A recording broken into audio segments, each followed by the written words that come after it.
खाद्य प्रसंस्करण विभाग के माध्यम से हमारे सेना के तीनों सेनाओं के जो वीर जवान हैं वह प्रशिक्षण का कार्यक्रम प्राप्त किए थे, उसका सर्टिफिकेट उनको देने का कार्यक्रम था। सेना के माध्यम से देश की सेवा पूरा करने के पश्चात जब वो अपने घरों को जाएंगे तो वहाँ खाद्य प्रसंस्करण के विभिन्न क्षेत्र हैं, उसकी यूनिट स्थापित करेंगे। स्वयं का तो रोजगार खड़ा ही करेंगे, लेकिन अनेक लोगों को रोजगार देने का भी काम करेंगे। आत्मनिर्भर भारत और विकसित भारत बनाने के लिए अपना योगदान देने का काम करेंगे। आज भारत बहुत सारी चीज़ों को दुनिया से आयात करता है, आने वाले समय में निर्यात ही निर्यात करे, आयात न करना पड़े, इस प्रकार की एक मजबूत नींव तैयार करने का काम जिन लोगों ने प्रशिक्षण प्राप्त करके आज सर्टिफिकेट प्राप्त किया, ऐसे हमारे सेना के सभी जवान गांव-गांव में करेंगे। और बाकी युवा जो सेना में नहीं भी हैं, ऐसे भी उनको भी आह्वान करूंगा कि वह भी खाद्य प्रसंस्करण की यूनिट लगाएं। रोजगार के अवसर है, बड़े पैमाने पर अनुदान है, सोलर सब्सिडी है, आत्मनिर्भर भारत बनाने में उनका योगदान इस रूप में हो सकता है। वो सब लोग अपना योगदान दें। 2047 विकसित भारत का लक्ष्य है, तीसरी अर्थव्यवस्था 2026 तक बनाने का लक्ष्य है, वह निर्यात से पूरा होगा, आयात से नहीं। इसलिए निर्यात से मुक्त भारत, निर्यात से युक्त भारत हो, इस लक्ष्य को लेकर के लोग काम करें, ऐसा मैं आह्वान करूंगा, अपील करूंगा। धन्यवाद। उत्तर प्रदेश खाद्य प्रसंस्करण विभाग के माध्यम से जो हमारा regional food research and analysis centre Lucknow के माध्यम से एक प्रशिक्षण का कार्यक्रम चलता है, भारत सरकार के विभिन्न विभागों के, और आज तो बड़े गर्व का विषय है कि हमारी सेना के तीनों सेनाओं के जवानों की एक प्रशिक्षण का कोर्स होता है कि वह सेना में रह करके जो देश की सेवा कर रहे हैं या सेवा पूरी करने के पश्चात जब वह अपने गांव और अपने क्षेत्र में जाएं तो वहां देश की सेवा खाद्य प्रसंस्करण की यूनिटों की स्थापना करके करें और उसमें लोगों को रोजगार भी देने का काम करें, किसानों को उस प्रकार के उत्पाद तैयार करने के लिए प्रेरित करें जिससे उनकी आमदनी बढ़े, रोजगार बढ़े और भारत आत्मनिर्भर बने। अभी देश में बहुत सारे सामानों का आयात होता है। माननीय प्रधानमंत्री श्री नरेंद्र मोदी जी की प्रेरणा से जो प्रयास चल रहा है, आने वाले समय में भारत सभी क्षेत्र में निर्यात करने वाला देश बनेगा। और सेना के जवानों में जो उत्साह मैंने आज देखा, आत्मविश्वास से भरे थे। उनका सर्टिफिकेट देने का सौभाग्य मुझे मिला है, लेकिन उनको लग रहा है कि हम सेना के माध्यम से देश की सेवा पूरी करने के बाद भी देश की सेवा आर्थिक रूप से समृद्धशाली भारत बनाने में करेंगे, आत्मनिर्भर भारत बनाने में करेंगे, दुनिया के पहले नंबर की अर्थव्यवस्था भारत को बनाने में करेंगे, 2047 तक विकसित भारत बनाने की दिशा में करेंगे। आज उत्तर प्रदेश के अंदर जो खाद्य प्रसंस्करण हमारी नीति चल रही है उसमें अनेक प्रकार की सुविधाएं दी गई और उस सुविधा से हर युवा को रोजगार का अवसर है। सभी प्रकार की खाद्य प्रसंस्करण की यूनिट पे सब्सिडी की व्यवस्था है, अनुदान की व्यवस्था है और हमारा प्रयास है कि हम हर गांव में कम से कम एक खाद्य प्रसंस्करण की यूनिट स्थापित करने का काम करें। अभी हमारे यहाँ 65,000 से अधिक यूनिटें हैं, लेकिन किसी किसी क्षेत्र में ज्यादा हैं, किसी किसी क्षेत्र में कम है। लेकिन हमारा प्रयास है कि हर गांव में एक या एक से अधिक खाद्य प्रसंस्करण की यूनिट तैयार हो, जिससे किसान की फसल खेत में न बर्बाद हो और खाद्य प्रसंस्करण की ऐसी यूनिट स्थापित हो कि उसमें बना हुआ सामान बिकने में देर न लगे, देश में बिके या दुनिया में बिके। उससे हमारे लोगों की आमदनी बढ़े, हमारे लोगों को रोजगार मिले और लोगों को न तो रोजगार का संकट हो, न किसान को अपनी फसल बर्बाद होने का संकट हो। इस दिशा में आज यहाँ पे कार्यक्रम हुआ था जिसमें अभी सर्टिफिकेट दे करके आए हैं। बहुत सारे हमारे ऐसे भी खाद्य प्रसंस्करण के उद्यमी थे जिनको अनुदान भी दिया गया है, जो हमारे डिस्ट्रिक्ट रिसोर्स पर्सन होते हैं, उनको भी आज एक प्रशस्ति पत्र देने का काम हुआ है। तो आज का कार्यक्रम बड़ा अच्छा था। उस कार्यक्रम को करके मैं आप सबके साथ आया हूँ, बैठ करके बात कर रहा हूँ। बताइए आप लोग और कोई क्वेश्चन? सर, राहुल भी हुआ है। देखिए, श्री राहुल गांधी जी को बिना शर्त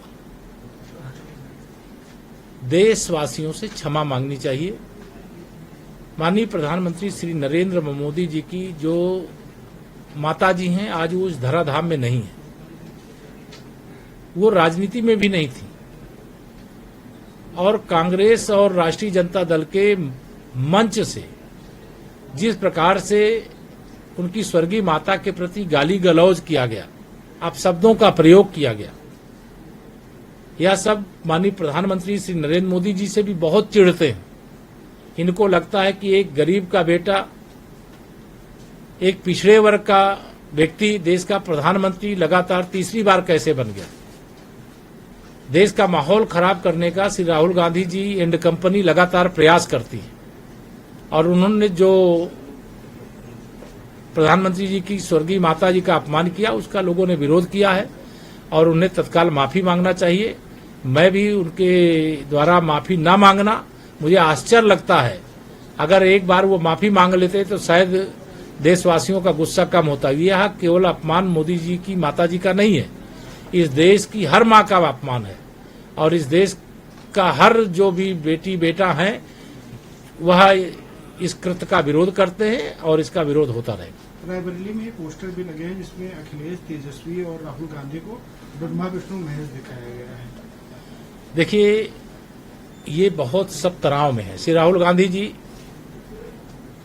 लगातार प्रयास कर रहे हैं कि वो देश के प्रधानमंत्री की कुर्सी को कब्जा कर लें, लेकिन उनकी यह मनोकामना पूरी नहीं हो रही। उनका हर चुनाव से पहले मुंगेरी लाल का हसीन सपना देखते हैं और वो ध्वस्त हो जाता है। श्री अखिलेश यादव जी उत्तर प्रदेश में लगातार 2017, 2019, 2022 और जब मुख्यमंत्री थे 2014 का लोकसभा चुनाव भी हारे थे। 2024 के लोकसभा चुनाव में कुछ सीटें उनको अधिक मिल गई, जिससे समाजवादी पार्टी के गुब्बारे में हवा भर गई थी, लेकिन वह हवा उनकी निकलनी उपचुनाव से शुरू हो गई। तेजस्वी यादव जी कुछ समय के लिए नीतीश कुमार जी की कृपा से उनकी सरकार का हिस्सा बन गए थे, लेकिन आज जब जनता दल यू और भारतीय जनता पार्टी का जो गठबंधन एनडीए है, उसकी सरकार अब शानदार ढंग से चल रही है, और जो 2025 में अभी विधानसभा का चुनाव होने वाला है, उसमें अब तक की सबसे बड़ी विजय की ओर एनडीए का जो गठबंधन है वो आगे बढ़ रहा है। इससे ये तीनों नेता बौखलाए हुए, वो कोई ब्रह्मा बता सकता है, कोई विष्णु जी बता सकता है, कोई शंकर जी बता सकता है, लेकिन यह सब राजनीति के बनवास पर है, और जनता गुंडागर्दी करने वालों को, भ्रष्टाचार करने वालों को, परिवारवाद की राजनीति करने वालों को अब सत्ता देना नहीं चाहती।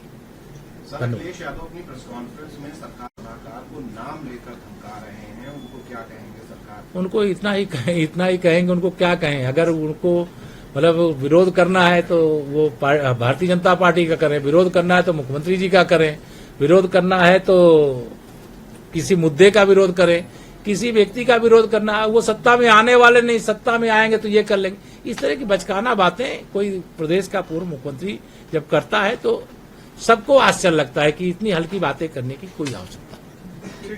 धन्यवाद।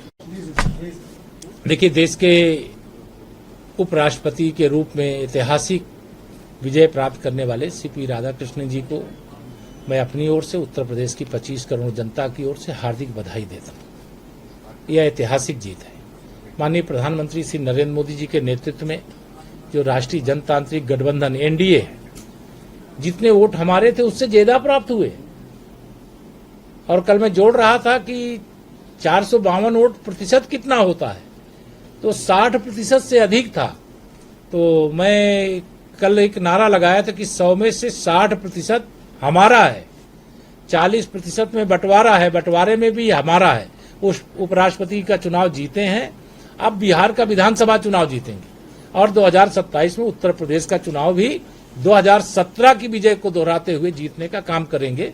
इसलिए यह विजय ऐतिहासिक है। ये इंडी गठबंधन खंड खंड हो गया है। वह अपने सांसदों को एनडीए के प्रत्याशी सीपी राधाकृष्णन जी को वोट देने से नहीं रोक पाए, और भारतीय जनता पार्टी चट्टान की तरह, भारतीय जनता पार्टी का गठबंधन चट्टान की तरह खड़ा रहा। और हमें पूरा विश्वास है, हमारे आदरणीय श्री सीपी राधाकृष्णन जी जो उपराष्ट्रपति निर्वाचित हो चुके हैं, उनके नेतृत्व में देश नई ऊंचाई प्राप्त करेगा। देश में खुशी की लहर है, वह आज कितने गर्व की बात है। देश की राष्ट्रपति आदिवासी समाज की बेटी हैं, देश के उपराष्ट्रपति ओबीसी वर्ग से आते हैं, देश के प्रधानमंत्री जी भी ओबीसी वर्ग से हैं। देश आज जिनको एकदम पीछे छोड़ दिया था कांग्रेस की जब सरकारें होती थी, इंडी गठबंधन या उस समय यूपीए गठबंधन बना के चलते थे, कभी इन तबकों को अवसर नहीं देते थे।